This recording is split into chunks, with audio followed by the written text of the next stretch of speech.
Gospel according to John, the 6th chapter. Glory to you, Lord. Jesus went to the other side of the Sea of Galilee, also called the Sea of Tiberias. A large crowd kept following him, because they saw the signs that he was doing for the sick. Jesus went up the mountain and sat down there with his disciples. Now the Passover, the festival of the Jewish people, was near. When he looked up and saw a large crowd coming toward him, Jesus said to Philip, "Where are we to buy bread for these people to eat?" But Jesus said this to test Philip, for he himself knew what he was going to do. Philip answered Jesus, 6 months' wages would not be enough, buy enough bread for each of them to get a little. One of his disciples, Andrew, Simon Peter's brother, said to him, "There is a boy here who has 5 barley loaves and 2 fish. But what are they among so many people?" Jesus said, "Make the people sit down." Now there was a great deal of grass in the place, so they sat down, about 5,000 in all. Then Jesus took the loaves, and when he had given thanks, he distributed them to those who were seated. So also the fish, as much as they wanted. When they were satisfied, he told the disciples, "Gather up the fragments left over, so that nothing may be lost." So they gathered them up, and from the fragments of the 5 barley loaves left by those who had eaten, they filled 12 baskets. When the people saw the sign that he had done, they began to say, "This is indeed the prophet who is to come into the world." When Jesus realized that they were about to come and take him by force to make him a king, he withdrew again to the mountain by himself. When evening came, his disciples went down to the sea, got into a boat, and started across the sea to Capernaum. It was now dark, and Jesus had not yet come to them. The sea became rough, because a strong wind was blowing. When they had rowed about 3 or 4 miles, they saw Jesus walking on the sea and coming near the boat, and they were terrified. But Jesus said to them, "It is I. Do not be afraid." Then they wanted to take him into the boat, and immediately the boat reached the land toward which they were going. This is the gospel of our Lord. Praise to you, O Christ.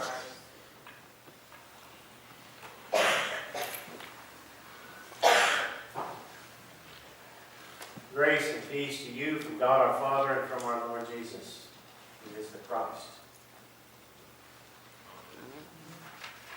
I kind of love stories. If you haven't heard that yet, but the precious one about little Joey. He'd gone off to Sunday school and he came home, and his dad was sitting there in the chair reading the Sunday paper, and his dad kind of just nonchalantly asked him how his experience was and what he learned in Sunday school. And Johnny told him, he said, "Well, the teacher told us about how God sent Moses behind the enemy lines on a rescue mission. He was supposed to lead the Israelites out of Egypt. And when they got to the Red Sea, he had his engineers build a pontoon bridge. And all the people walked across safely. And then Moses got on his walkie-talkie and he radioed headquarters for reinforcements. And they sent bombers to blow up the bridge, and all the Israelites were saved."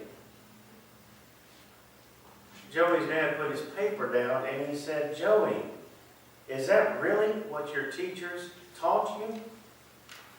Joey said, "Well, not exactly, but if I told you to you the way the teacher did, you'd never believe it." So what do you think about today's gospel? Do you believe it? Do you buy this? Or for that matter, do you believe that miracles actually happen? And if you do they still happen today? Does God still work miracles today? If this story were like some of the fish stories that I've heard before, it might be easy to dismiss this feeding story just like the one that got away. But it's not that easy. At least it's not that easy for me. Because every single one of the gospel writers has this story in it. As a matter of fact, the Gospels of Matthew and Mark have 2 miraculous feeding stories in them. That's 6 times that this thing gets attested to. All I can say is that somebody saw something. Pastor Deborah Richardson Moore. Some of you may have heard her name. Some of you may know her. She had been a reporter for the Greenville News for a number of years. Eventually, they moved her, for whatever reason, and moved her from whatever she was investigating and writing about to the religion desk, and she started to visit churches and write about their different faith and values columns and things that. And in the odd way that God works, he took an otherwise ordinary news reporter and began to tug at her heart and call her to be a pastor. So before long, she finds herself visiting Erskine Seminary and dabbling in some theological classes. And the hunger never went away. Eventually, she completed all the academic requirements and all the ecclesiastical requirements for ordination, and she was ordained a cooperative Baptist pastor. And she was called then by the Triune Mercy Center in Greenville. Now, some of you may be familiar with Tommy's Ham House over in Greenville, just over on Buntham Street. A gathering place for a lot of political conversations, most often right-wing leaning conversations and politicians and all that. Triune Mercy Center just happens to be the church next door to Tommy's Ham House. That fell on hard times with the demise of the textile industry and eventually closed. The church closed and became a habitat, if you will, a hangout for homeless and lots of other social issues.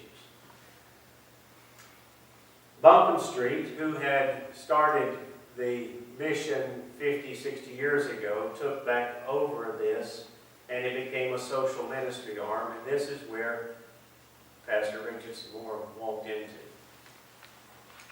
I know something about her because myself and a group of engineers and architects went on a pro bono project over there to survey that old 100-year-old building and to do an assessment and to write a report for them so that they could do the repairs and the maintenance to get up to code and perhaps plan for their mission and ministry.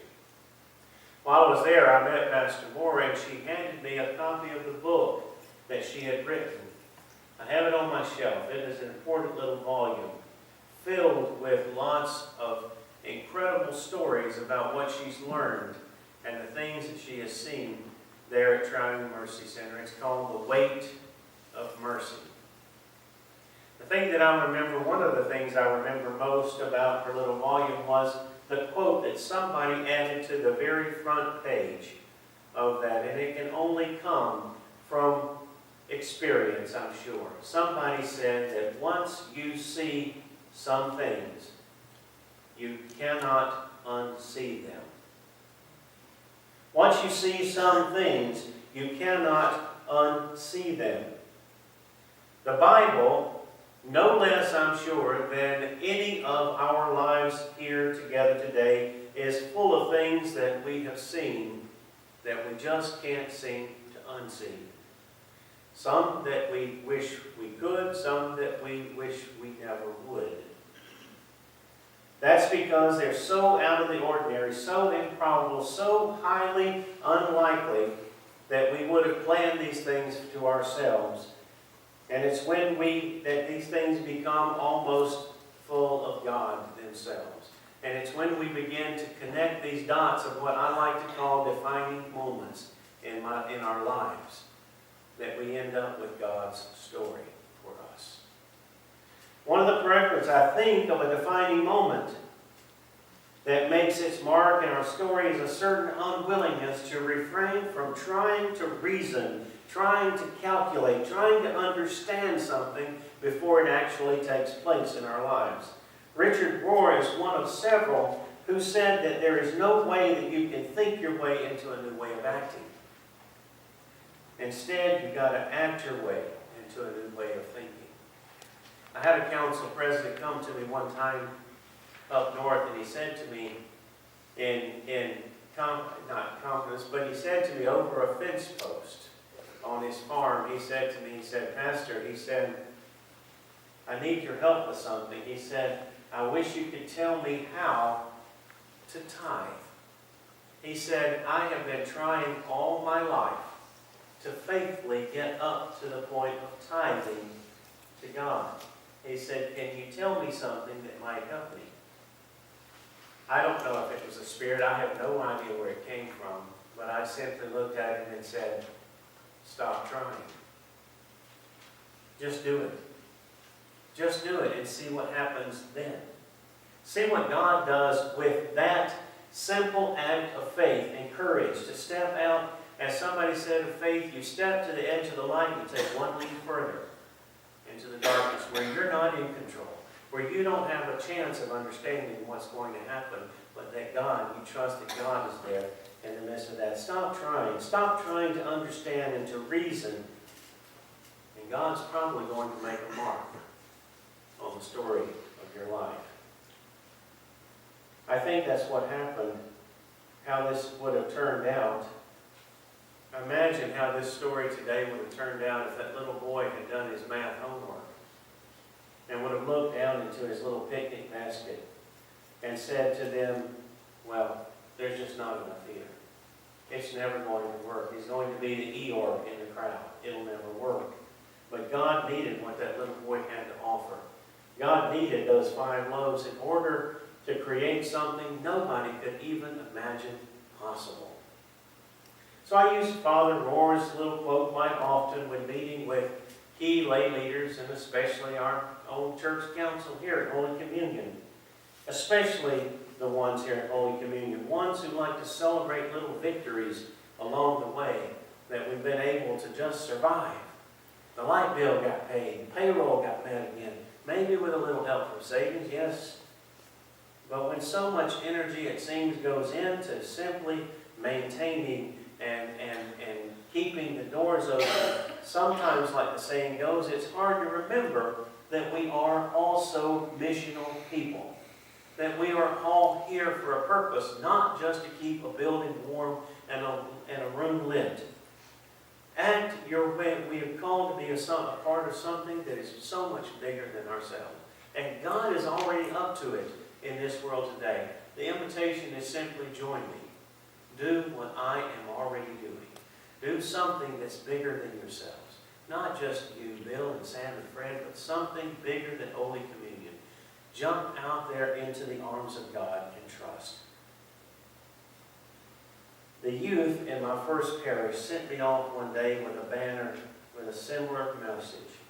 It used to be a little tagline that went below every email that I sent out. And that tagline read this way. It said, hope is the ability to hear the melody of the future. Faith is the courage to start dancing to it today. Faith is the courage to start dancing to that melody today. This is the essence of what the church in postmodern times has called faith formation. Deepening our ability to see the possibility and hope based not on what you think, not on what you can reason, not on what you can calculate, but simply on understanding how God has acted on behalf of the world in Scripture and learning how to look at the world through that type of lens, through those eyes. Later this week, if you will, please, take advantage of Spiritual Cinema, which is now a movie night to gather around a good story and give you something to nourish you with for days yet to come. In the movie this week, Patch Adams encounters somebody named Arthur Mendelson. And Mendelson teaches Patch a question that changes his entire life. It heals him from his mental state of depression. It heals him. It pulls him completely out of where he started in the movie into a whole different mindset. He holds up 4 fingers and he asks everybody around him, how many fingers do you see? I'm not giving this movie away. You got to come see this. But I'm just going to tell you that any answer other than 4 is the right answer. Now, if that leaves you a little bit perplexed and a little bit intrigued, you got to come and see it for yourself. I hope that you'll see this, understand more what I'm talking about. Some of you may be familiar with the name Millard Fuller. Millard was a very successful business person. One day his accountant walked into his office and he came in there to congratulate Mr. Fuller. He said, I've come to share some good news. He said, I have finally calculated your net worth. Congratulations, sir, you are now a millionaire. Fuller sat back in his chair and he thought about this, thought about his life, thought about what it took to get to this point in his life. His marriage was just about to fall apart. He had been drinking an awful lot more than he should have. He had been working his fingers to the bone. And he thought to himself, so this is how we measure success. He decided that night, I guess, after reconciling or doing whatever with his wife, he decided he and his wife, perhaps there's some other things that preceded all of this, I'm sure, in his biography. And he and his wife decided to give the entire value of his net worth, his holdings away. Gave it away. They went to Africa first, but eventually it led him to the Koinonia farm in Americus, Georgia. And from there and out of that place, he birthed, or God birthed through him, the whole Habitat for Humanity program of finding a way to achieve simple and adequate housing for everyone. That was the mission. That's the vision. Millard came. I was president of an affiliate for about 5 years. Millard came to us at a regional board meeting one time, Wilmington, North Carolina. And he shared a story very similar to the things that you see that you can't unsee, a story that I heard that I can't unhear. He told the story of being invited to what we typically call a groundbreaking for a new partner family in Habitat.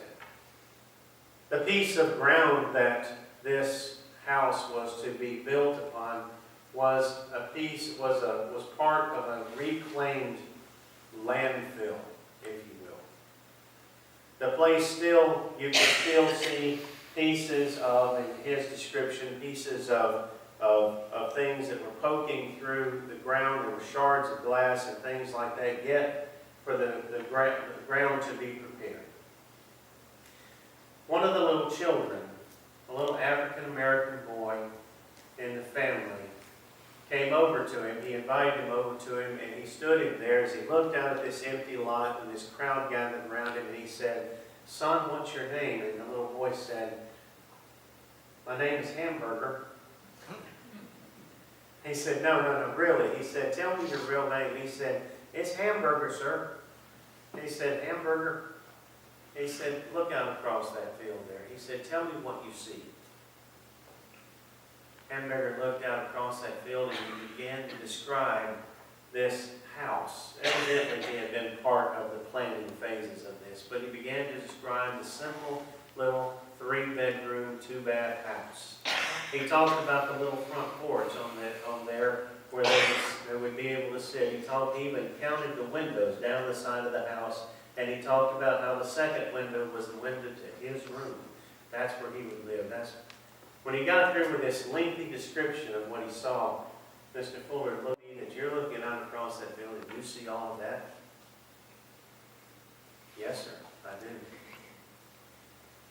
About 6 or 8, 10 months later, Fuller's in his office in Americas, and he opens a letter from Little Hamburger.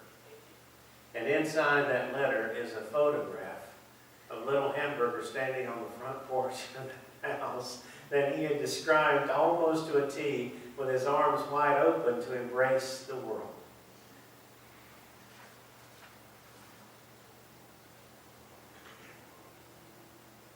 There's no way that you can think your way into a new way of acting. I can't share with you much more wisdom than that. If you could understand the mystery of this story, then you can probably also explain to me why yeast causes the bread to rise. Some friends that I met a long time ago that I shared with Carmen this past week, some brothers that are part of a Benedictine community in Vermont, they called themselves the monks of Weston Priory, sang a little song called "Break Open the Bread of Your Life." Give yourself in love. Break open the bread of your life, give yourself in love, as leaven to those all around you, and extending to those far behind. You have no control of what happens when your life leavens the world, but you place it into the hands of God, and then you'll see things that you hope you'll never unsee.